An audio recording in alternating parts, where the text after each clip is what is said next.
Now, this can happen in any country.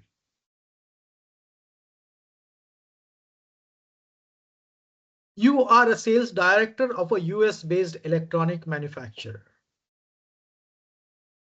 You receive a massive order from a distributor in Dubai. Before approving, you notice the distributor's website brags about its success in the Iranian market. It gives a lot of success stories of that company in the Iranian market. And only list two office addresses. One is seen in Dubai and one is seen in Tehran. As an US-based electronic manufacturer sales director, what you should do? Ship the goods to Dubai. Dubai is not a sanctioned jurisdiction. Ask for a signed end user certificate before shipping. And third is halt the sale immediately due to reasons to know the extraterritorial rules. So let me activate the poll. Just give me a second.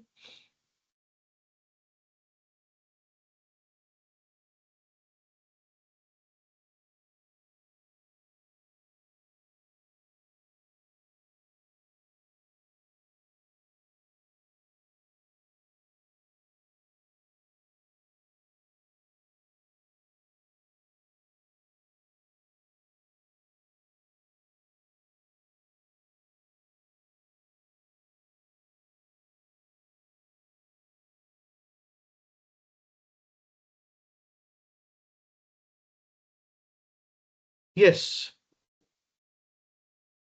you can see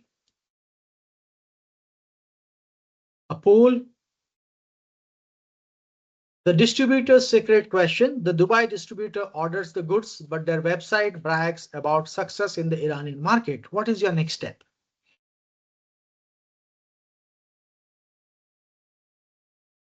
Go ahead.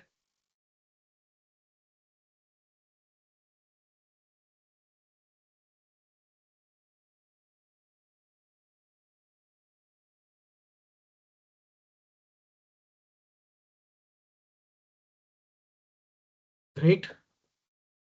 What about others? Option C. Abdullah, you can go to the poll and give your option. Thank you. So all majority says halt the sale immediately due to reasons to know. Now, what we discussed earlier, what type of sanctions can be imposed on a US-based electronic manufacturer? Tell me.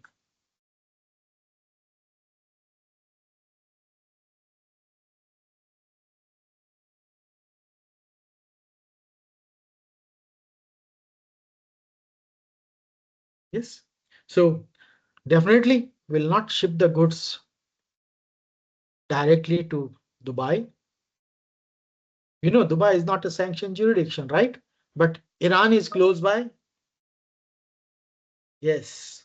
If this US-based manufacturer supplies the goods to a distributor in Dubai and he supplies to Iran, definitely US-based electronic company, there will be a sanction.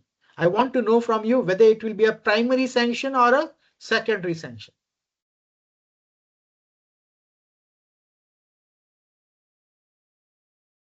Yes.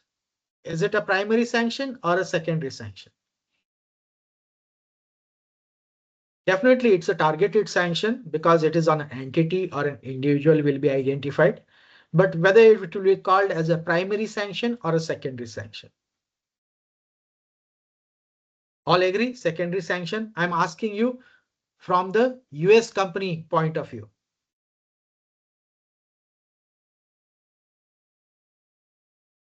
US. You are a sales director of a US-based electronic manufacturer. What is primary sanctions?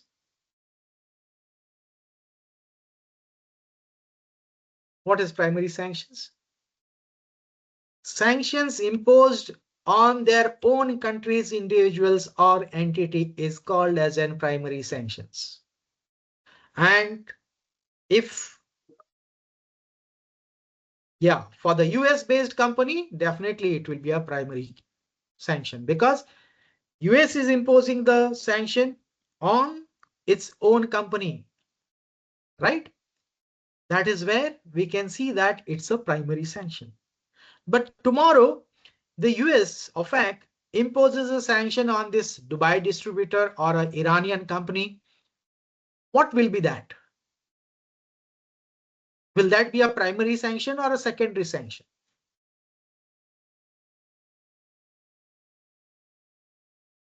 Yes. Will that be a primary sanction or a secondary sanction? So if US imposes a sanction on an individual or entity outside the US, then it is called as a secondary sanction. Okay, so understand the difference between primary sanction and secondary sanction. Okay, so even when it comes to the yes, while outside US. So let's say that if US entity, let's take an example of a European country. European Union has imposed a sanction on one of its entity within the European Union. What will happen? It will be called as a primary sanction because it is within the Europe. But if it is outside the Europe, European Union imposes a sanction outside the Europe, it will be called as a secondary sanction. So understand that primary and secondary is based on jurisdiction. If it is within my jurisdiction, it is primary. If it is outside my jurisdiction, it is secondary. Okay, that is clear. Now,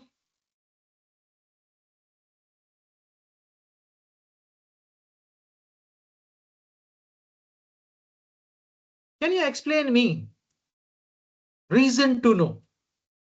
What is reason to know? You all majority has selected option C.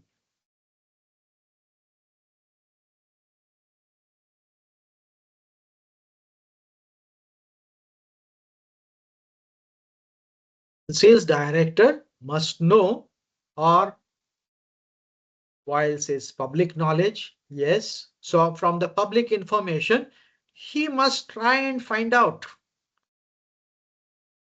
whether these goods are going to an embargoed country or a sanctioned country. And one of the preventive action he can ask is signed end user certificate stating that these goods will be used by UAE or some other country and not the sanctioned country. So this is a preventive control.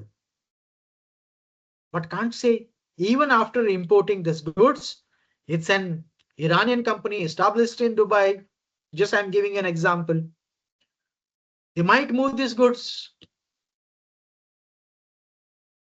So free trade zones is also very risky. Yes, absolutely. Dual use certificate may also be required. Yes, we need to check, also see the shipping companies. So there are many things which is involved. So very important thing is we need to ensure that this goods, electronic goods, which is of US manufactured, must not go and land in the hands of Iranian people or the sanctioned entity. If that goes in the hands of Iranian or the sanctioned entity, definitely US OFAC is going to impose a secondary sanction. And that is what we have seen recently with reference to, you have given me an example. Iran supplied oil to India. Transactions was in your Indian rupees. US dollar, they didn't touch. But they used the shipping companies. Shipping companies paid via dollar. So shipping companies was targeted. So as a compliance person, working in a financial institution or a shipping company or in a free trade zone, I must know all these things. And when you read this on the books, this is not quoted. This type of scenarios, you will not find it in the books. It is prepared from your exam passing point of view. So understanding this type of scenario does the brainstorming and helps you to practically apply. Think how my position as a compliance head or as an approving authority can be misused by others. And you know, in certain tax haven countries, shell companies are created intentionally. We see advertisements in tax haven countries. Fly in the morning, create your company, go back with a license and a bank account. So this is dangerous. Needs to be monitored, right? Otherwise, these free trade zone companies can import or shell companies can make the payments. And unnecessary, the law firm who has supported this, they will get into problem. No doubt the free trade zone company also will get into problem. So idea behind reason to know is that check where the end use of the goods will be used. Is it to the sanctioned company? Say no, will not supply this type of goods. So due diligence is required.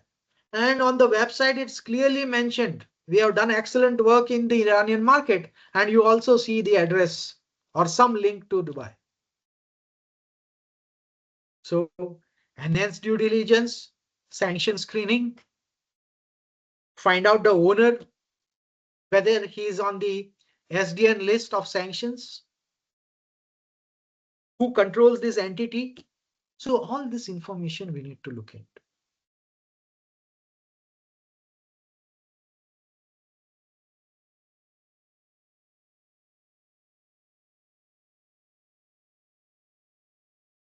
Now, we have seen that Dubai is not a sanctioned jurisdiction, right? But US sanctions will not protect the entity which is there in Dubai. Can you tell me why?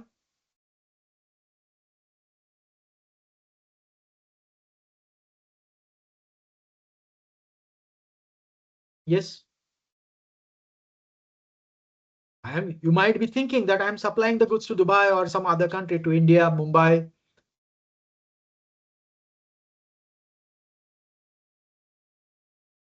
What you feel?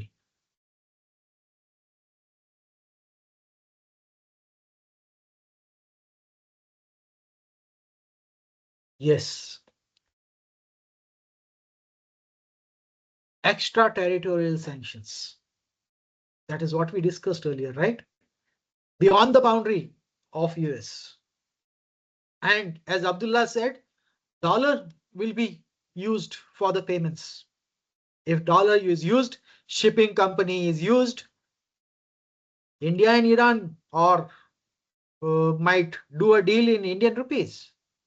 But shipping companies will move these goods. Payment will be settled in the dollars. There is a problem. So we need to understand this. Can you tell me some red flags here? That is what you have identified or that you must identify.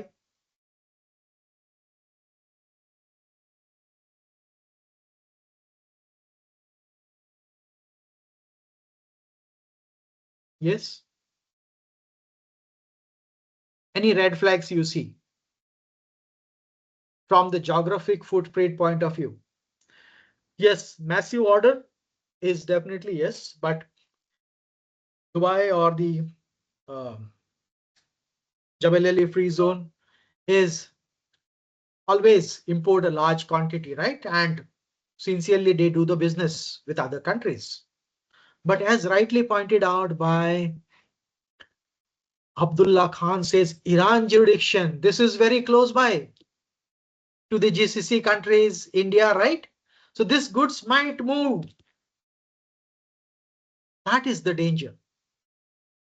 And you know, electronic, US based electronic manufacturer, what this gives you? It can be a chips, which is used for your laptop. Dual use goods, Raxi, thank you very much. Dual use goods. So these goods UAE or Dubai might be importing, thinking that it will be used in the laptop.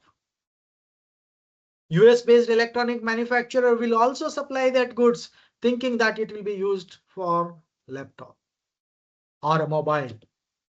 But these goods might be used or supplied to the countries like sanctioned countries like Iran, Myanmar, and they might use it for a weapons of mass destructions. For a bomb blast, they can create a remote, right? Using those electronic goods. So that is the danger. So as a compliance person, I need to look into, as someone said, quantity. Yes, definitely. I also need to look into the nearby jurisdictions, because you know that Iran will not import directly. Iran will find out the neighboring countries, right? Any sanctioned country, not only Iran for that matter. And the problem is the other neighboring countries, if there is a weakness in the laws, if the regulator is not monitoring the free trade zone companies, they are not monitoring the designated non-financial businesses and professions, then it's dangerous. That's why UAE government has brought in all these laws for the DNFPBs. They need to monitor the transaction, they need to screen the transactions, they need to report the suspicious activities, right? So when we do a business, out of 100%, no doubt 99% will be the sincere business. But in every jurisdiction, there might be 1 or 2% where the unethical practices happens. And that spoils the reputation. So we need a control. We need the laws, right? So that is what is very important. That is what the red flag we need to identify. And the people, the sanctioned countries, the terrorist group, individual, they are very smart. They are smarter than the bankers. They know which jurisdiction is weak, which country's laws are weak, which country's laws are just on the paper and not implemented. They know it very well. And they use such countries. Temporarily, we might be very happy. Our business grows, our economy grows. But understand, in a long term, if we allow unethical practice either by an individual entity or the country, we are going to get sanctions. And countries like US, they are no one's friend. They follow the law. Only the time. Some things will be identified in a 5 years. Some will be identified in 10 years. Some will be identified in a 15 years. So be careful. We might think that I might not be there in that position after 15 years or 10 years, God knows, right? So even if I'm not there on that position, there is a clause called as a clawback. Any benefits passed on to the employees can be called back even after your resignation, termination. Remember that clawback is a very important clause, which we'll discuss in BNP case study. Okay. Now, last question I would like to ask you is this. Can the company successfully defend themselves by claiming that they didn't explicitly ask where the goods were going? Can they do it? No. Just now someone has said willful blindness. I cannot ignore the things when I can see the red flags, right? Absolutely. So what we are going to do is we'll take a short break of 10 minutes. Okay, it's 8 minutes past 11. So we'll meet at 11:28, and we'll finish at 12:30 because I think 12:32 is the prayer time, right? So we'll finish this by 12:32. I have a lot of information to share, but this is only the first day, and I'll not be able to cover all the things. But idea behind sharing you this session today is to make you feel that what is we read in the books and what is in practice is totally different. Okay, so thank you very much. It's 11 and we'll meet at 20 minutes past 11. Okay, while no recording will be shared, only with those people who are registering for this session. Okay, there are people who have already registered. If they missed, they will be getting this recordings, and others who will enroll, I will discuss with you. The discounts are also there. Okay, for them also, where will be enrolling with us for this CGSS 10 days program, they will get all the recordings daily. Okay, so even if you are not able to attend the session due to your work pressure, because it's only on Thursday and Saturday, right? So Thursday, if you're not able to attend, no problem. We'll share every recording with those who have registered. Okay, so understand this is our bread and butter as well. Thank you very much. See you after 10 minutes. Thank you.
So welcome back.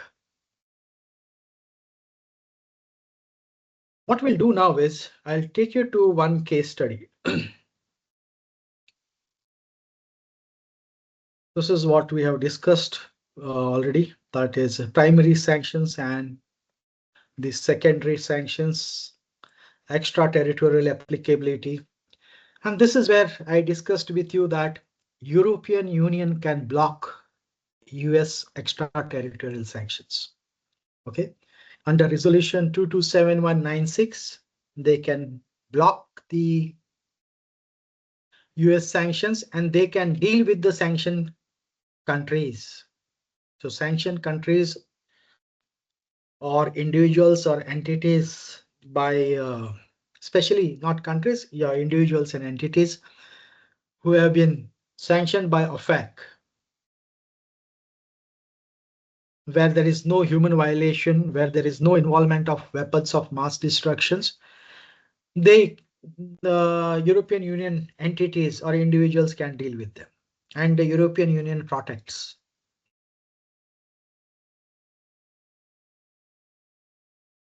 Okay, and just now I discussed with you the clawback rights. Okay, that means if a EU person can recover the damages caused by the US enforcement, if you are not following the European Union instructions, and if there is any damages that can be recovered. So you can see on one side there is an US extraterritorial sanctions, other side you have EU's blocking. So if you are a person working in this jurisdiction, we must know these laws. Okay.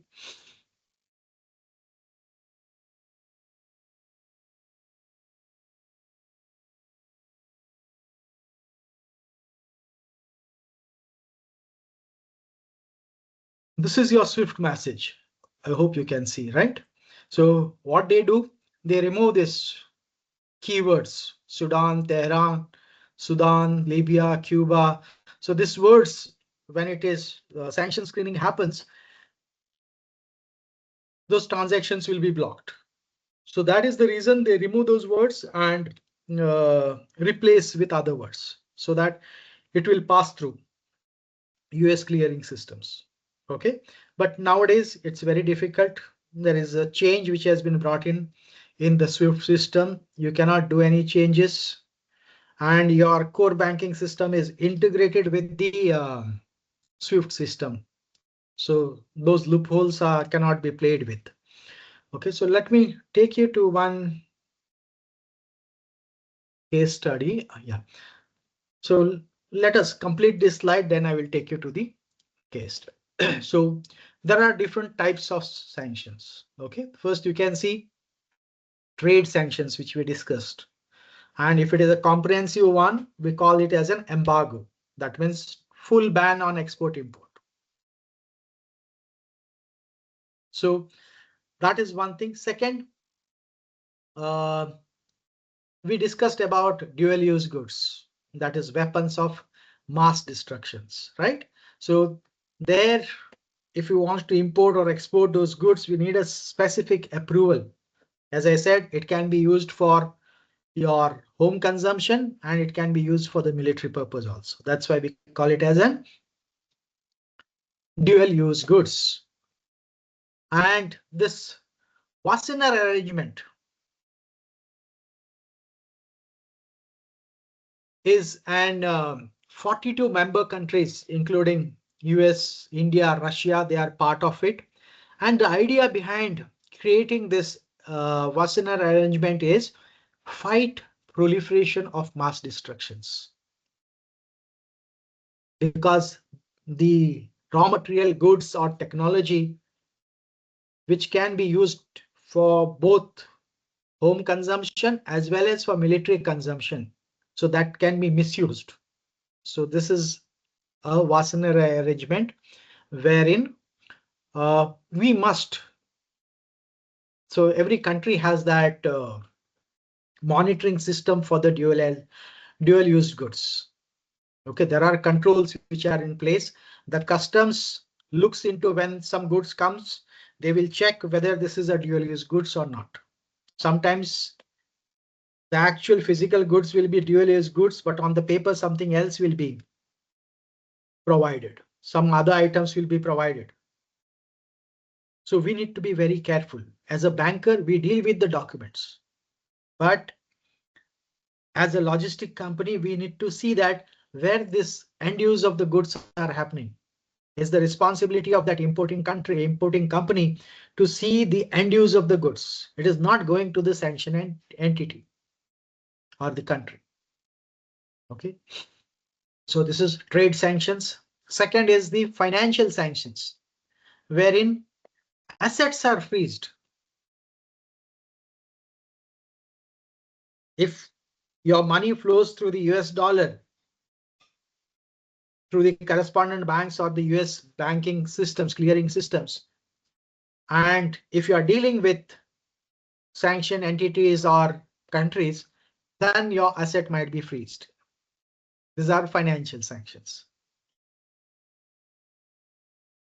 Then there are financial sanctions imposed on the capital market as well. You will not be allowed to raise funds for your company in the capital market. Again, there are more things like, say, you can take a short-term loan of 90 days, or you can provide a short-term credit for certain goods. But if it exceeds 90 days, you need to take a permission. And getting permission is difficult. So even when short-term loans are allowed in certain cases, but that also we need to be very careful, because if it exceeds 90 days or 60 days, whatever period has been specified, then if it exceeds, then financial sanctions can be imposed. Because when it comes to the financial institution, it's clearly mentioned that you need to provide short-term loans is allowed. Number of days is mentioned. But if it exceeds, then it's a problem. Then we can see sectorial sanctions. Again, this is smart sanctions, because instead of giving trouble to entire sectors, only identify those sectors which are harmful, like energy, defense, finance, and impose a sanction that is called sectorial sanctions. And the next is travel ban. US, you might have heard, they have denied visas to the politicians also, because of their involvement into violation of human rights, or if they are involved into terrorist organization, or if they are involved into weapons of mass destructions. So sanctions can be on for a financial institution, it can be for the trade, or it can be for the travel as well.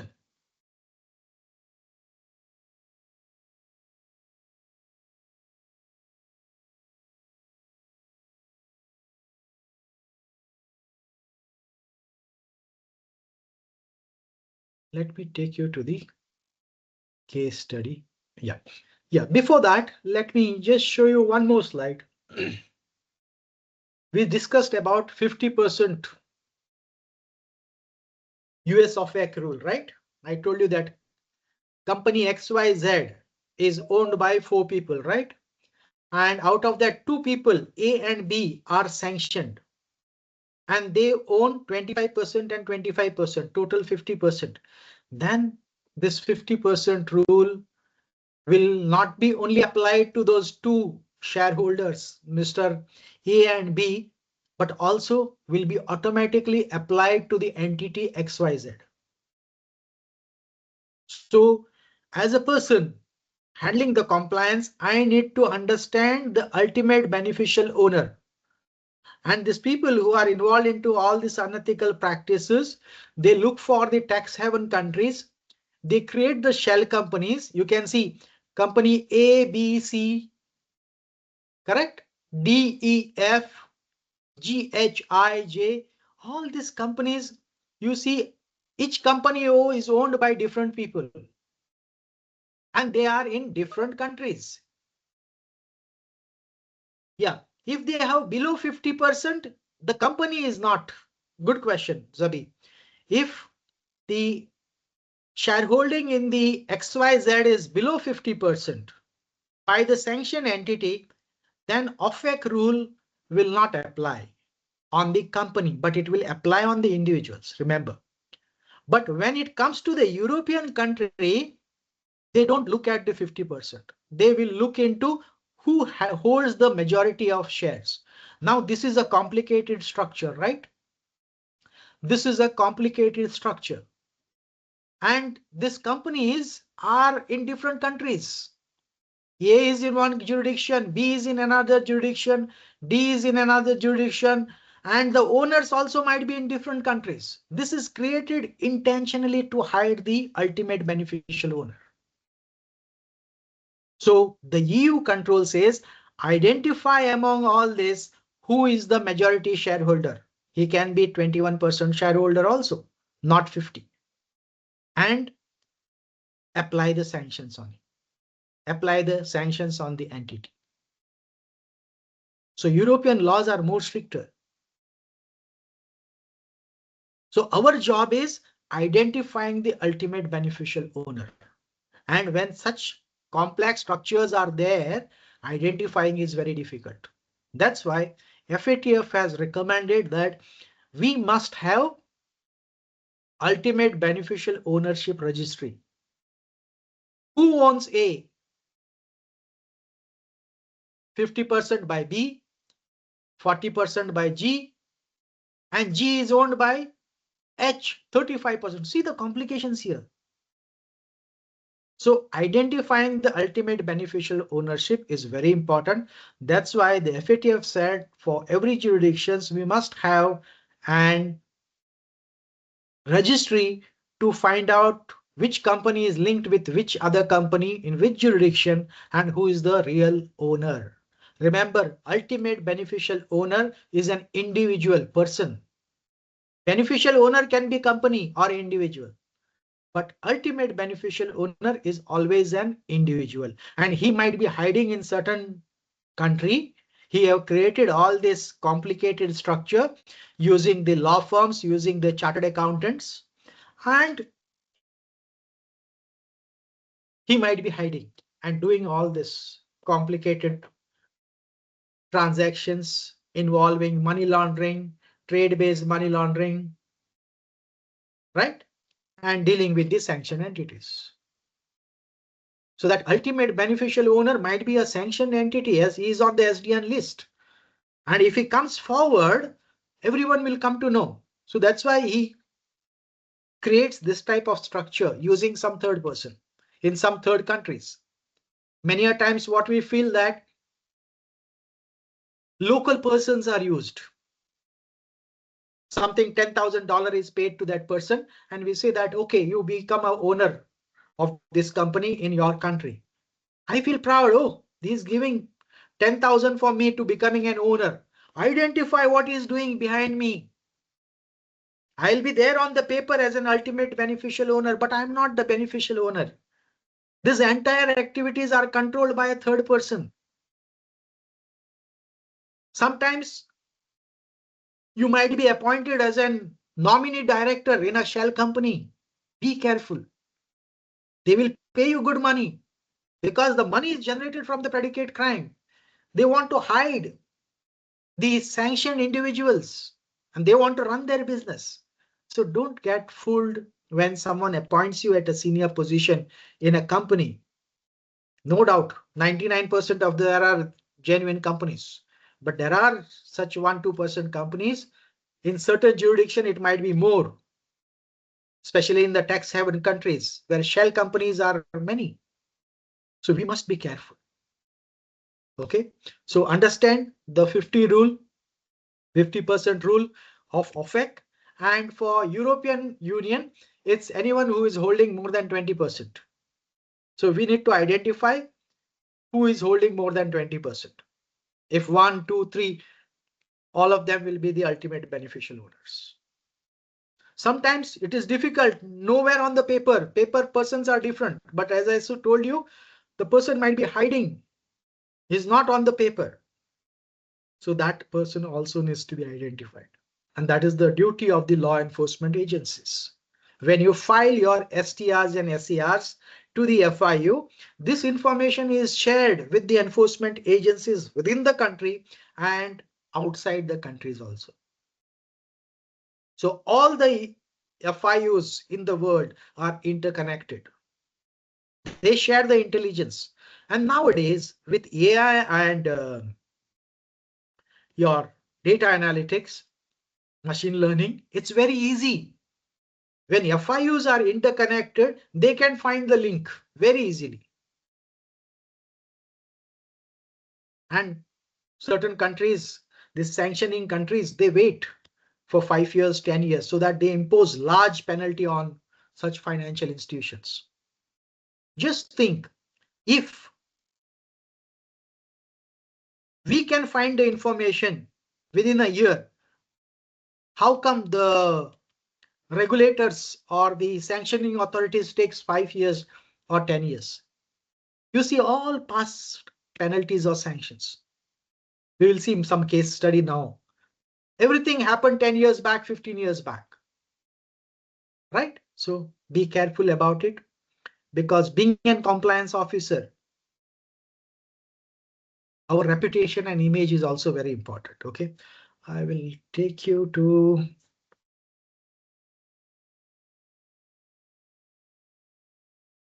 This is what I had explained to you. Person A and person B, both are on a sanctioned SDN, but company is not on the sanction. But when they hold 25% plus 25, that is 50%, the company is also blocked along with this individuals. Okay. So I have many things to discuss, but we don't have a time. I will just take you straight to one very important case study on ZTE sanction. Okay, I have this case study, but I want you to go through the uh, study guide. Okay, and try to learn, because when you want to uh, answer the exam, or when you want to work in a compliance department, what is important is reading the number of pages. Reading the number of pages quickly, trying to point out, identify the key important areas, and take a decision. That is very important. That's why I will not show you this case study here. I will straight away take you to the ZTE case study.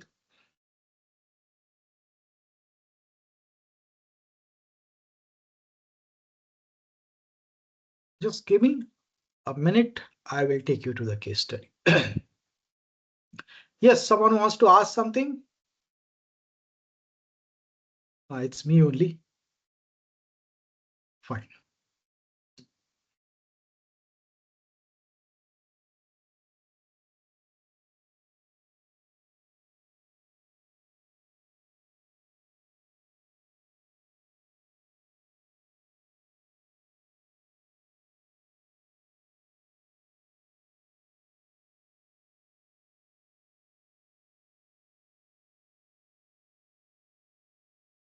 Okay, in the meanwhile, we have shared one link on Trustpilot.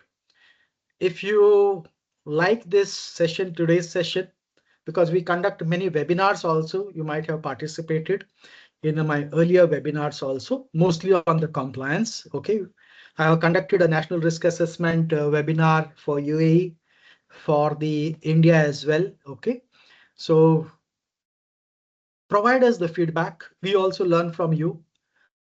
And whatever feedback, genuine feedback is always welcome. And you can rate us also, whatever you feel, because we also try to work in order to improve ourselves. Okay. Every person has a strengths and weaknesses. Let's try to understand and improve upon. And that is what is the compliance culture.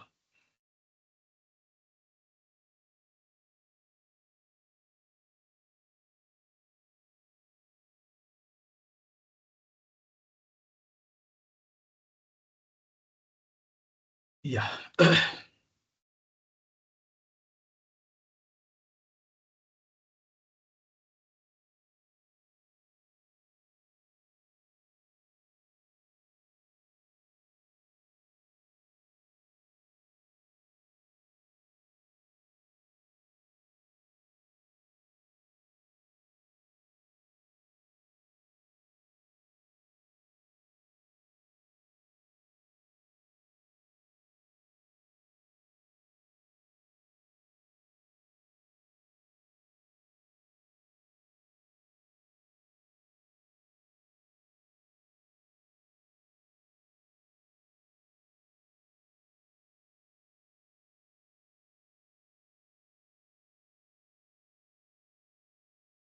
I hope you can see my screen. Yes.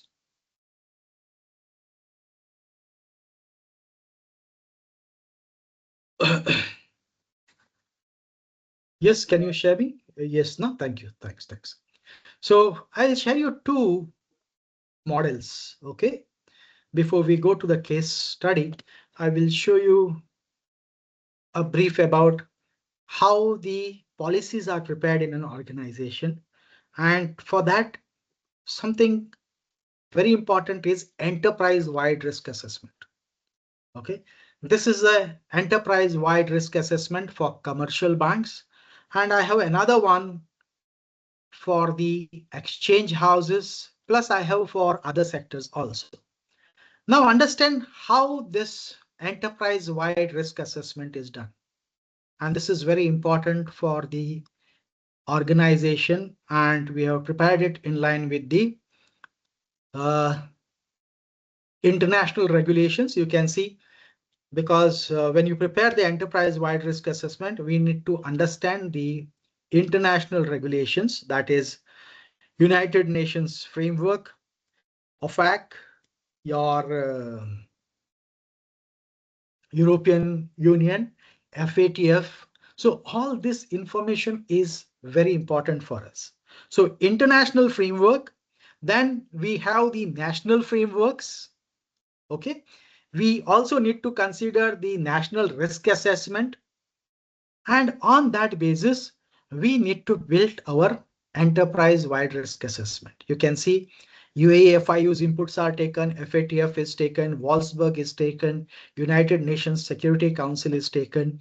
And you can see here which regulation is impacting exchange houses in UAE, what are the key provisions, which is the effective date, and what is the penalty.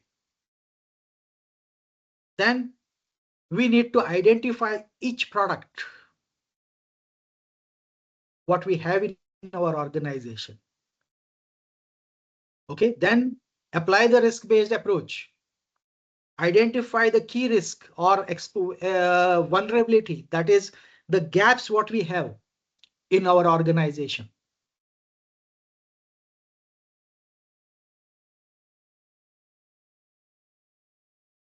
You can see the risk register for enterprise-wide risk assessment, product-wise, customer-wise, geographic-wise, delivery channel-wise, transaction volume-wise. And we calculate the inherent risk. Then we check what is the controls, whether the controls are effective or not, how much it is effective. What is left is the residual risk. Then there is a risk appetite statement approved by your board. Whether this residual risk is within the risk appetite statement, then it's green. If this is out of risk appetite statement, let me show you one of them. You can see board has given approved risk appetite statement for this product, Hawala settlements. 2, because in UAE there are registered Hawala operators also, right? And it is exceeding risk appetite statement says 2, and your risk for residual risk is 3.5. This exceeds the approved risk. So this is red. And the reference to the central bank circular is given. This is the risk-based approach for the inherent risk. Then this is the control library. Then we have a risk appetite. We have typologies for money laundering, terrorist financing, proliferation financing, frauds. Then with reference to the sanctions and proliferation financing, you can see various resolutions are mentioned.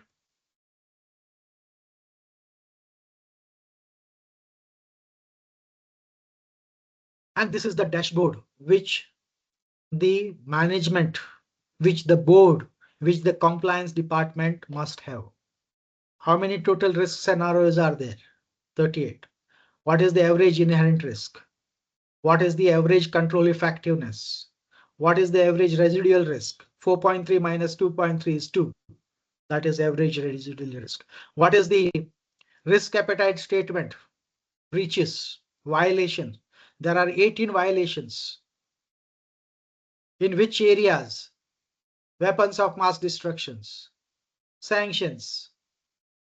Okay, so this is the dashboard for the enterprise-wide risk assessment dashboard for the exchange houses as well as for the banks. Okay, because bank has a number of products. So that is what we have considered.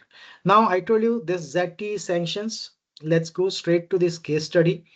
The reason behind I want you to read is being a compliance person, we need to put in place habit of reading a number of pages because I cannot be a blind, willful blind person. There are information is available and information is key for the compliance person. So let's go ahead and I request you to read it silently and identify what are the key important things. No doubt I will also highlight here.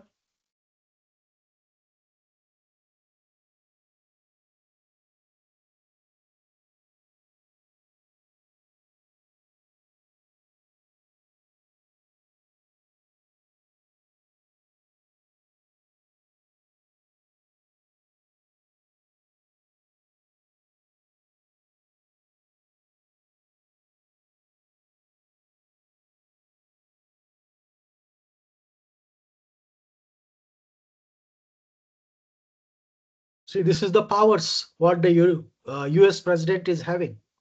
He did not ask anyone.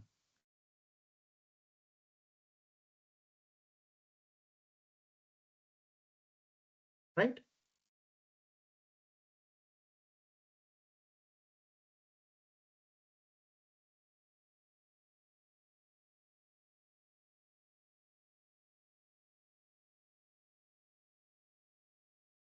So what first para says?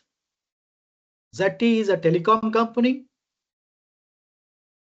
United States has imposed a trading ban on this company for breaching the US sanctions with Iran and Korea.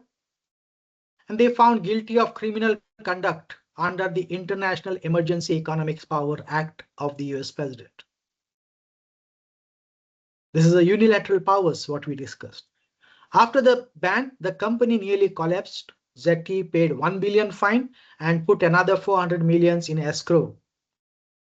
It remained under the close scrutiny even after those payments. Understand that cost of doing business.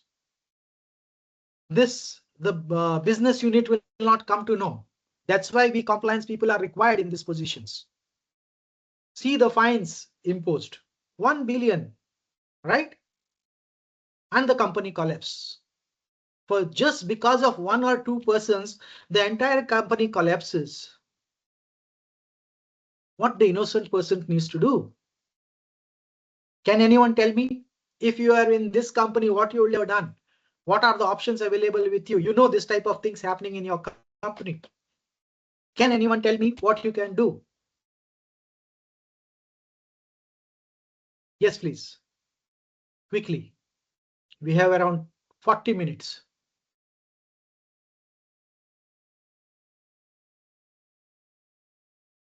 Yes. Do you have any tool as a compliance person, as an employee in an organization? Yes or no?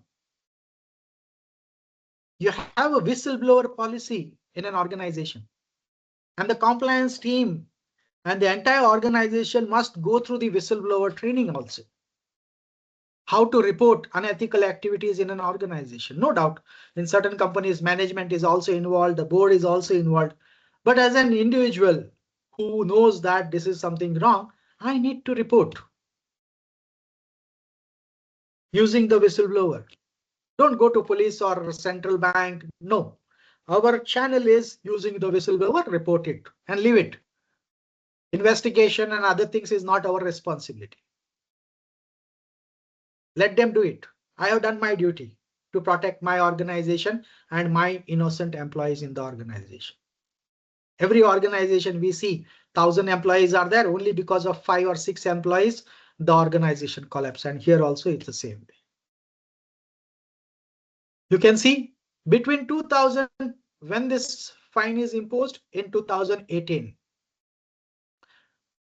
wrong things happening since 2010 to 16. So understand OFAC takes around 8 years to understand. And they expect others to, or even the regulators in certain countries, and they expect others to know immediately. The reason behind that is I have been monitoring this, and you see these fines, they impose a huge fine. If they identify this in 2010-11, they would have definitely identified, because the money goes through the US clearing house, right? But they will not act, because if they identify now and they impose a fine, that amount will be very small. This is a big amount. So there are countries, there are sanctioning authorities who wants to make money also. So we might think that nothing will happen today. Our economy is growing. No, you don't know when the things will be get exposed and the action will be taken. Next, between 2010 and 2016, ZTE contracted with Iranian companies to supply telecommunication equipments. Now, supply of telecommunication equipments is also part of weapons of mass destruction, dual use goods, right? If using a mobile, a person wants to create a blast, he can do it remotely. To hide the illegal export of US goods to Iran. Now understand, goods are coming from US and it is going to Iran. And what ZTE has done? ZTE is a US company. They know that providing goods to Iran is a violation. There will be a primary sanctions on ZTE. So what they have done, ZTE identify a company to serve as an isolation company. Remember this, this is dangerous. Creating another structure, making some other persons as the owner, or your company becomes owner in different jurisdiction, that is dangerous. To purchase the US goods and reselling them to ZTE for later transfer to Iran.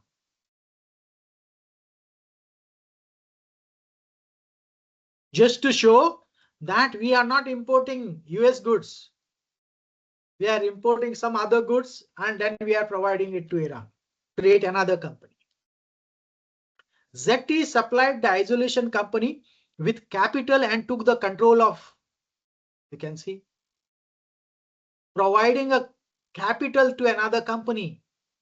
That shows clearly that you yourself is the owner and you are fooling the others.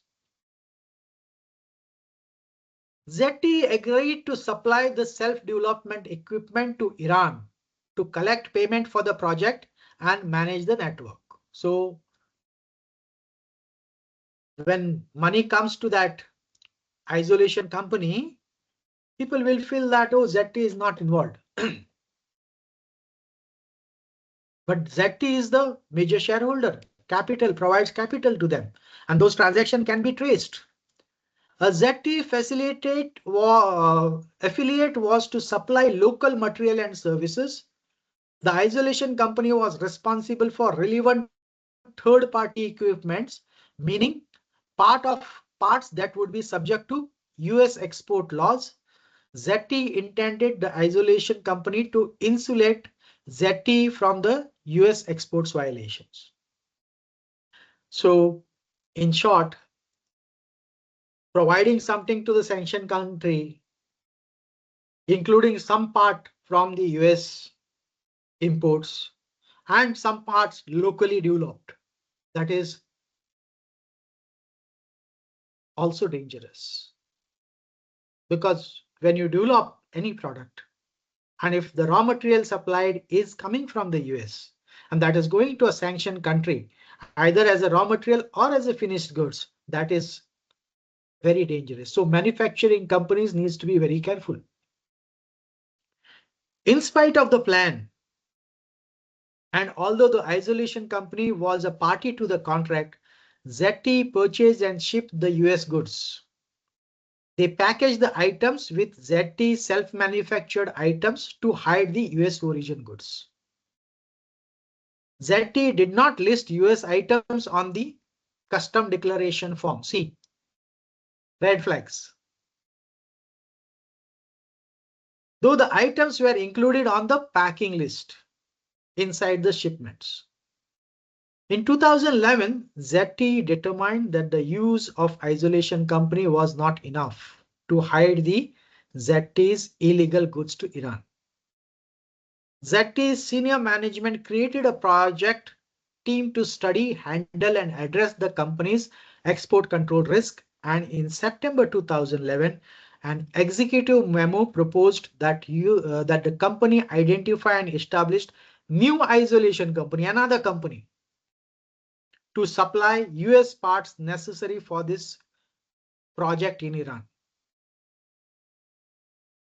These isolation companies will conceal ZTE's role in the transshipment scheme and protect the ZTE from the sanction control risk. So they feel that if I move these goods to another country using some other modes of shipments, not directly shipping to Iran, I will evade the sanctions. No. In March 2012, an article was published detailing ZTE's sale of equipment to Iran. In the face of attention, ZTE temporarily stopped the shipment of US goods to Iran. This pause lasted less than 2 years.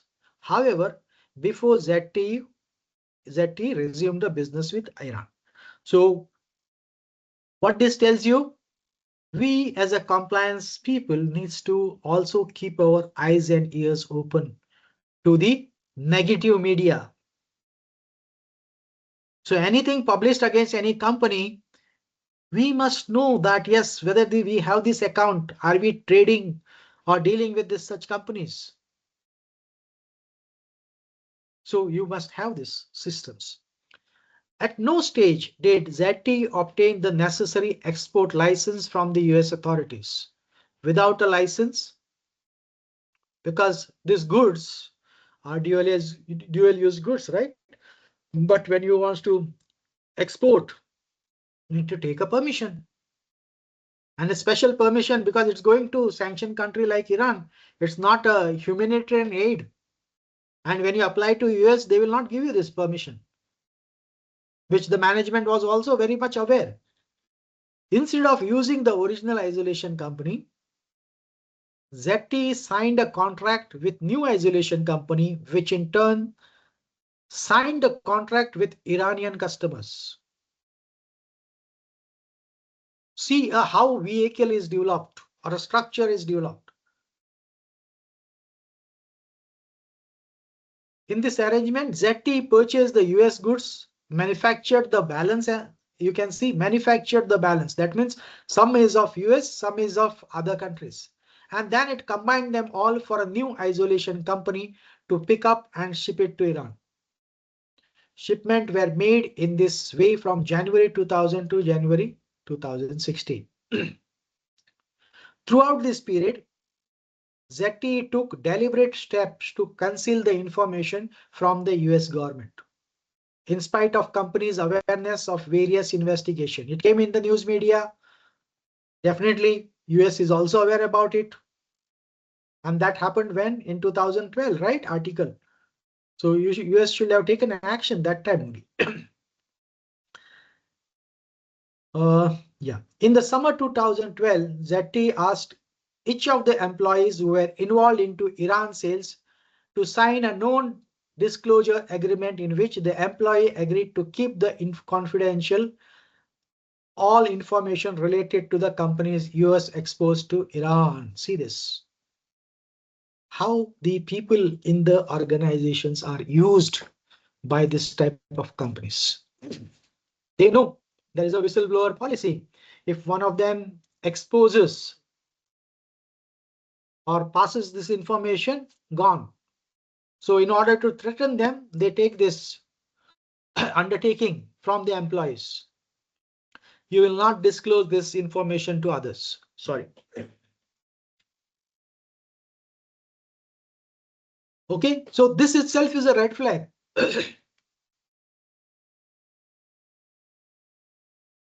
Right? This itself is a red flag, which the employees should know. No doubt, we need a job, right? So that doesn't mean that we will do all unethical practices and even after not doing, face the problem.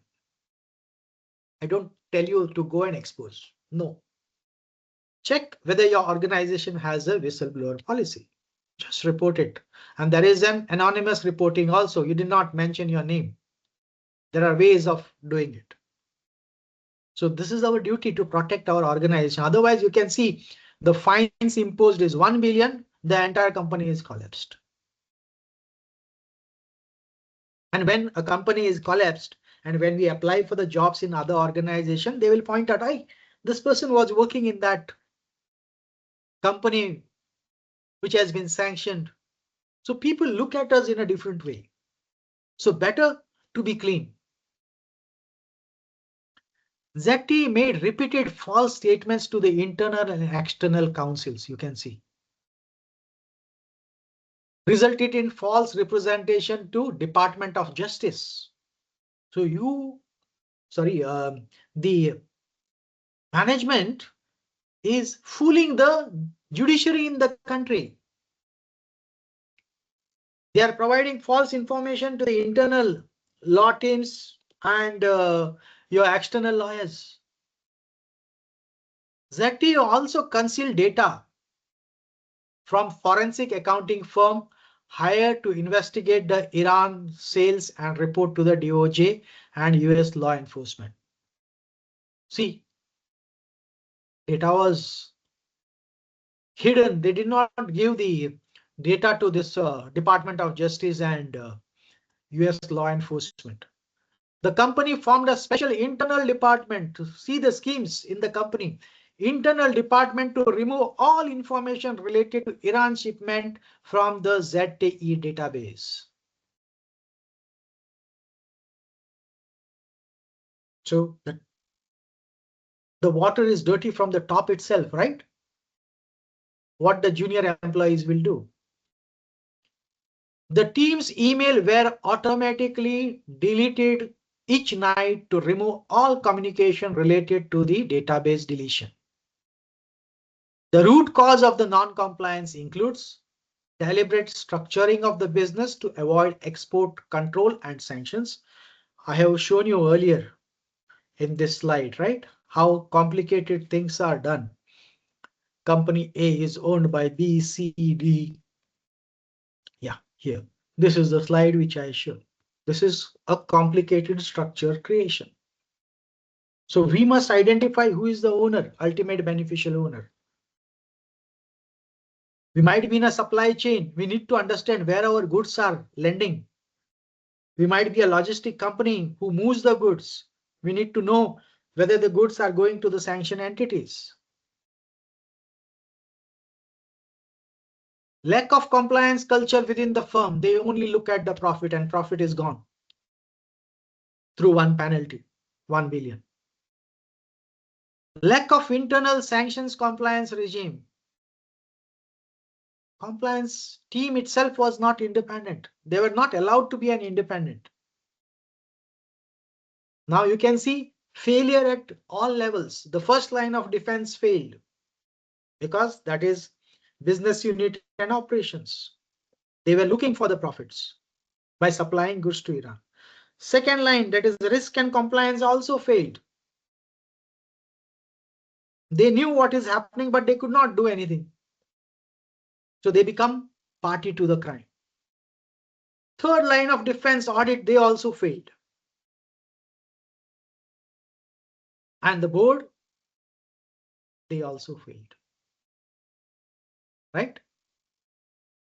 You have external auditors, fourth line of defense. The regulators. Regulators got up after 8 years. Right? So failure to appreciate the seriousness of the act evasion being committed and the potential consequences once exposed. So key takeaways, the US companies that sold parts to the ZTE should have conducted more in-depth due diligence on the other parties to the sales contract. Just now we discussed US goods supplied to Dubai, right? And it might go to Iran. So this is a similar case. The US companies could have seen the connection to the isolation companies and could have questioned the structure of the sales, identify who is the ultimate beneficial owners, why such structures are created. Remember, whenever such complicated structures are created, it's a red flag, danger sign. We need to investigate. The regulators showed that there will be a serious consequences for institutions that fail to cooperate within the authorities, that conceal information deliberately, and that demonstrated evasion tactics rapidly. So regulator acted. Staff must always apply the controls designed to reduce the sanction risk. If someone concerned about other staff members trying to evade or circumvent internal controls, that person should immediately escalate matter to the line manager or using the whistleblower. So from this case, you can understand we might do some unethical practices. It is a short term and it is going to impact us in the long term. So what we are going to do is we'll have one Kahoot quiz.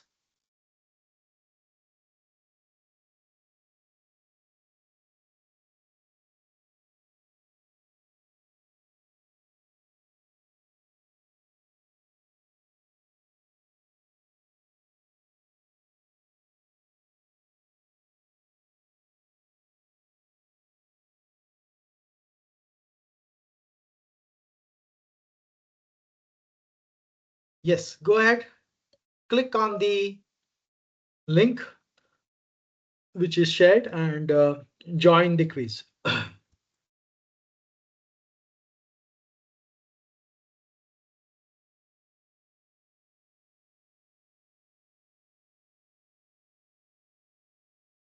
You can scan this QR code as well, and you can click on the link and join straight away. OK, for if you want to keep your name confidential, you can keep name confidential also, but participate. Idea is to learn, right? And this is a free session for all of you.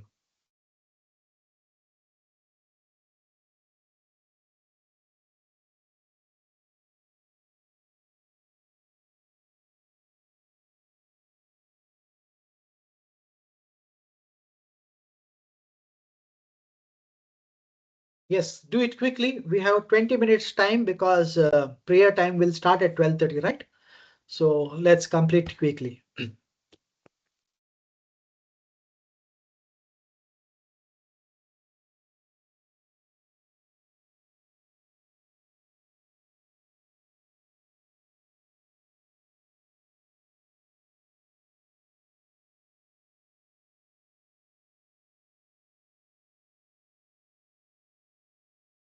Fine, let's go.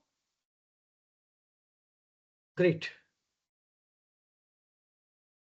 Only 9 wants to join. What about others?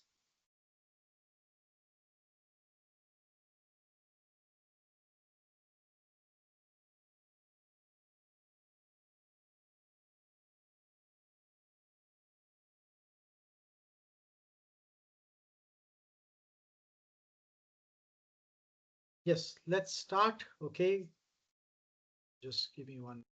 Yeah.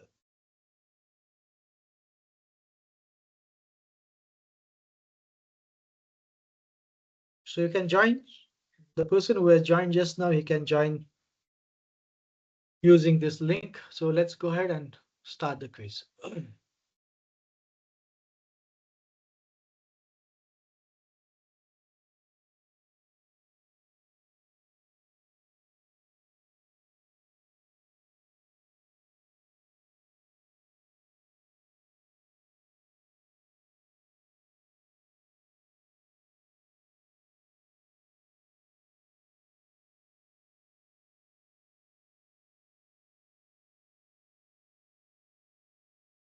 30 seconds are there. Quick.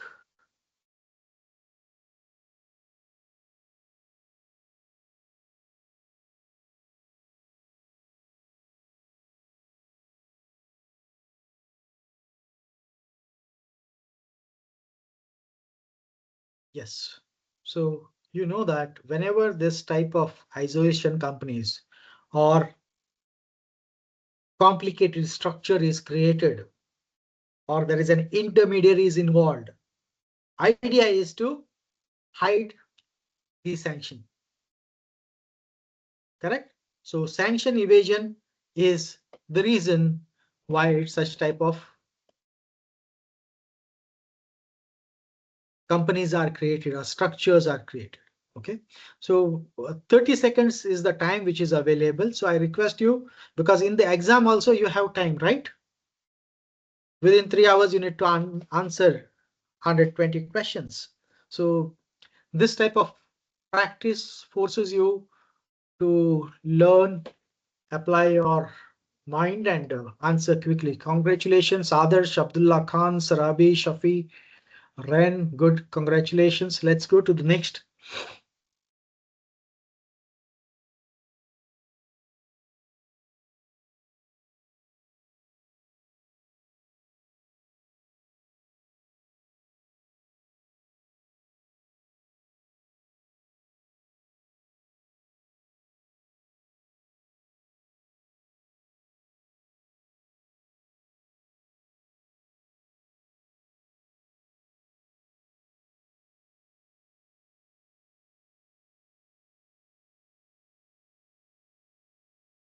Great. ZT combined US and self-made goods to hide the origin. So there is a raw material which is imported from US and there is some material which is made in another country that we combine and supply to Iran, right?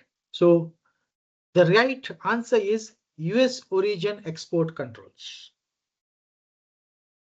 Because tomorrow US cannot say that you shipped our goods directly. So this is another way to do hide the sanctions evasion. So this is the correct answer. Name screening rule, because you have already imported from US, right? In, let's say, neighboring country of Iran, not in Iran, but neighboring country in Iran. So that time US goods have been screened. But when you supply to Iran, that time your goods and other goods are combined and you will show that this is a locally made. So the US origin will be hidden, right? So correct answer is US origin export control. Good, Shafi. Congratulations. Abdullah Khan, Sarabi, Adarsh, Husseini. Congratulations. Let's go to the next question.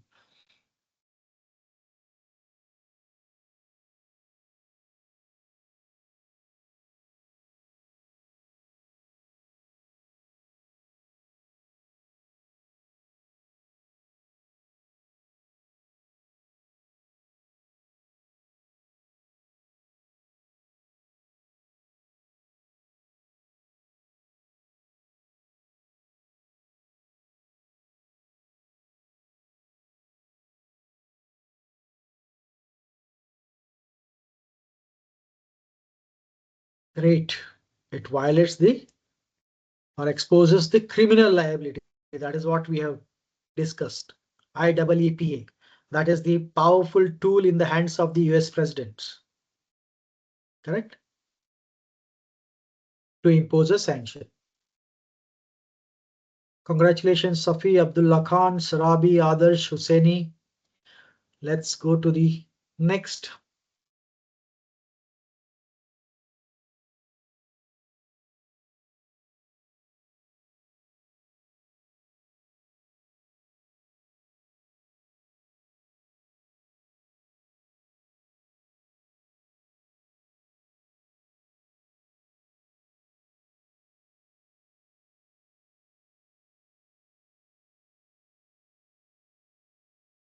Excellent. So creating a complicated structures to evade the sanction is a very clear red flag, right? There's nothing to do with training gap as such. Creating structure means there is Mr. X who is a sanctioned person. He want to, he knows that if he creates the company in his name, he'll not be able to continue with the business, right? So he identified some front people and create the companies or a structure in different jurisdiction and make it complicated. Company A is owned by BC, company B is owned by CD. So who is the ultimate beneficial owner identifying becomes a difficult. So whenever we see this type of complicated structure, it's a red flag, and this is done in order to hide the sanction evasion. Okay, so this we can see in the tax haven countries, shell companies creation. Great Shafi Abdullah, Sarabi, Adarsh, AVC.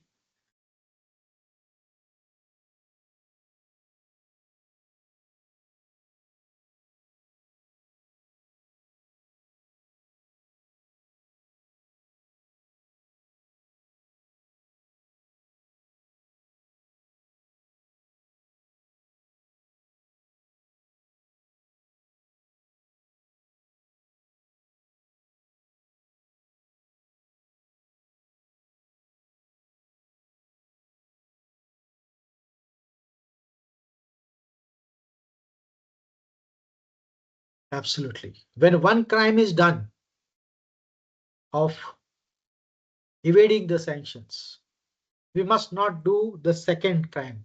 And this is what the ZT has done. They try to delete the data.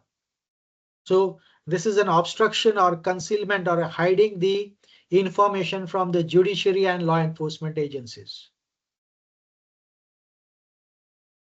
which proves the crime very easily. Congratulations. Let's go to the next.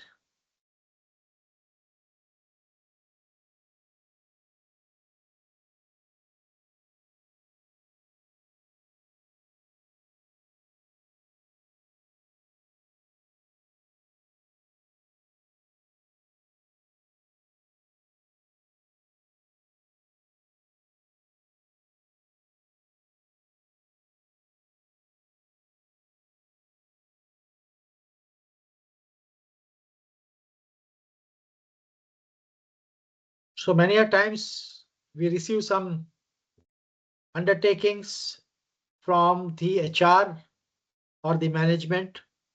Read through it. See, understand the complications. Because signing such type of documents just for the purpose of job, no doubt job is required for everyone, right? But this type of things is also illegal.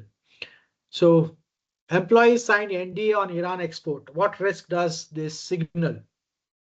It shows intent to conceal the violation.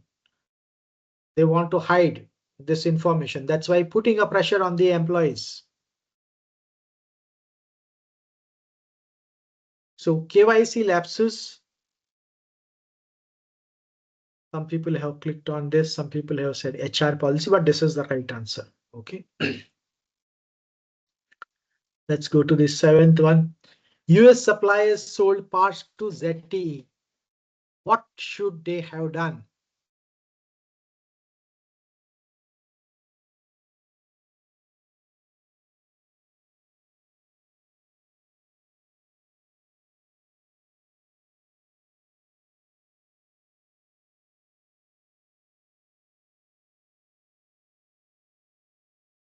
Great.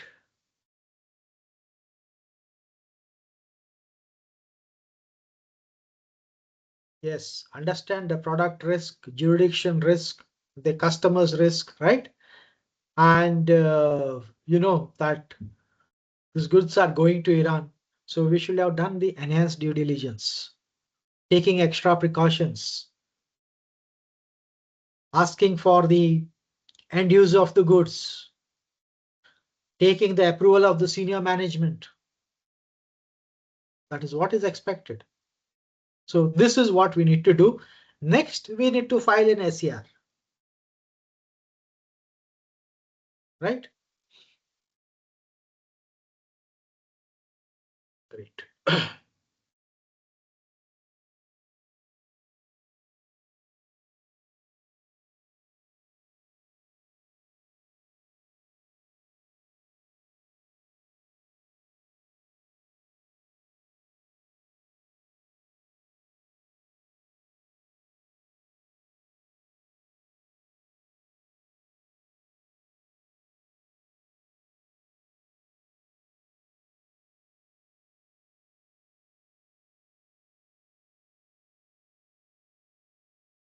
Great. It's a systemic evasion culture which is developed by the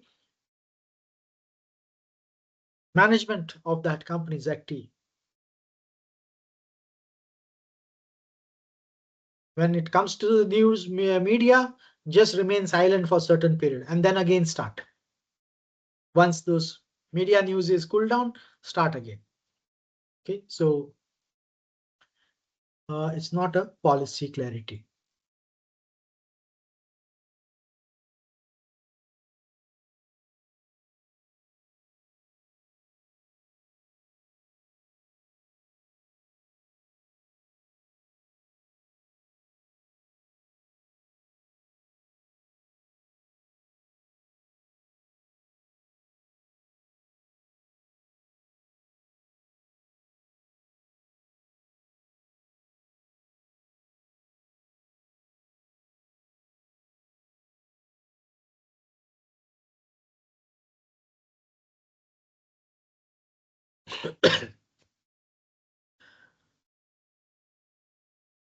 Some people have said ownership is irrelevant. Ownership is relevant. We need to identify who is the ultimate beneficial owner behind this. And ZT was trying to hide that, right? So creating a middleman company or an isolation company or a firm controlled by ZT. Why does this matter? It control links liability to FZT, right? I told you that that might be a sanctioned person who is hiding. He creates multiple shell companies or the front companies using different people in different jurisdictions. Why is doing so? He wants to hide himself and do the business.